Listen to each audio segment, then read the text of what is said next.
नाज़िन हैदराबाद के क़ौमी शाहरा ते गनी अमान चांडियो जी आज़ादी लाइ लगल धरणो ख़त्म करण लाइ एसएसपी हैदराबाद अदील चांडियो पहुची वियो। मुज़ाहिरनि सां ॻाल्हियूं जारी आहिनि। इन हवाले सां तफ़सील मालूम कयो था अब्दुल रसूल चांडियो का। जी अब्दुल रसूल, छा तफ़सील आहे?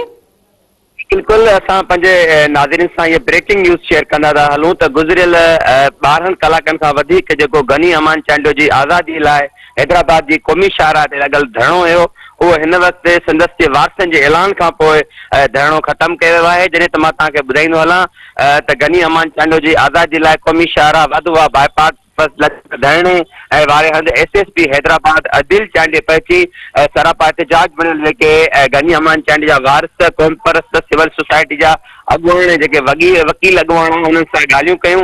ॻाल्हियुनि खां पोइ एसएसपी हैदराबाद अदिल चांडियो मीडिया सां ॻाल्हाईंदे चयो आहे त कराची पुलिस सां हुननि जी ॻाल्हि ॿोल थी आहे ऐं जल्द गनी अमान चांडियो खे आज़ादु कयो वेंदो। जॾहिं त हुनजो इहो बि चवणो त हू गनी अमान चांडियो जे वारसनि खे यकीन ॾियारे थो त गनी अमान चांडियो खे जल्द बाज़ियाब आज़ादु कयो वेंदो ऐं हुन सां कंहिं क़िस्म जी ज़्यादती न थींदी। तंहिंखां पोइ गनी अमान चांडियो जे वारसनि तरफ़ां इहो ऐलान कयो धरणो ख़त्म करण जो ऐलान कयो वियो आहे। जॾहिं त हुनजो चवणु आहे 36 कलाकनि जे अंदरि गनी अमान चांडियो खे आज़ादु न कयो वियो त जेके मुख़्तलिफ़ हंधनि ते लॻल धरणा आहिनि उहे ॿीहर धरणा लॻाया वेंदा।